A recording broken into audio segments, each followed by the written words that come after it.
October 7th will go down as a day of inextinguishable grief, the deadliest single day for Jews since the Holocaust, a reminder of much older, darker days we must never return to. So when my colleagues and I traveled to Israel this past weekend, we delivered a simple message to the Jewish people. America will stand with Israel as an unrelenting partner. And I promised that I'll do everything possible to ensure that the United States Senate provides Israel with the support she needs to defend her people. As the highest-ranking Jewish elected official ever in America, as the first Jewish majority leader, I will do everything I can to see that that happens, as will so many of my colleagues. I've known President Biden when he was Senator Biden and Vice President Biden, and now President Biden. His support for Israel comes from the heart. He's a believer, and that is so good. And I know he'll deliver a strong message of support and solidarity when he comes before the Jewish people.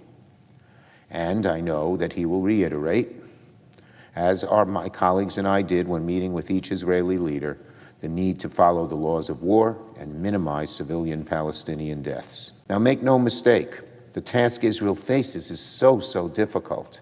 Eliminate the threat of Hamas. Hard enough. Secure the return of safe hostages safely held by these evil, vicious, horrible terrorists. Cruel. And do so while minimizing the loss of innocent Palestinian lives.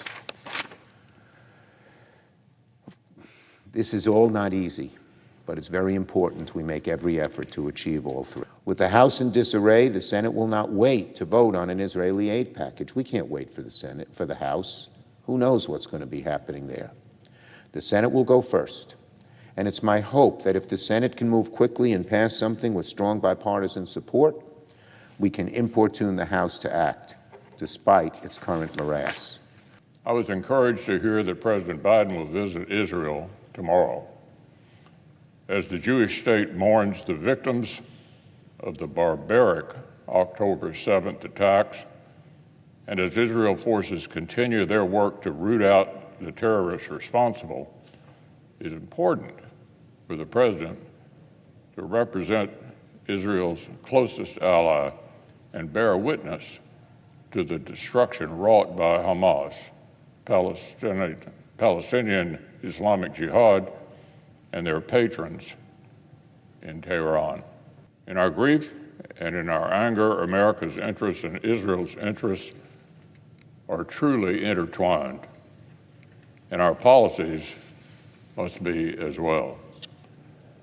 President Biden needs to demonstrate our support for this difficult but necessary step Israel must take to destroy the terrorist capacity to wage war.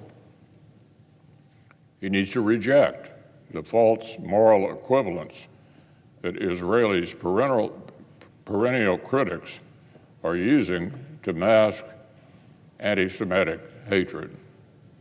He needs to resist the already mounting pressure in the media and in diplomatic channels to constrain Israel's effort to defend itself. He needs to make it clear that his administration will do everything possible to keep Israel the time and the space it needs to conduct the required military operations for as long as it takes. As long as it takes. The terrorists and their sponsors,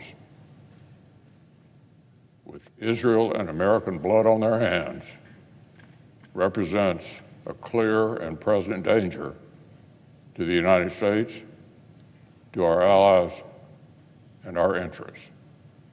It's long past time for America to meet this threat with serious and credible deterrence.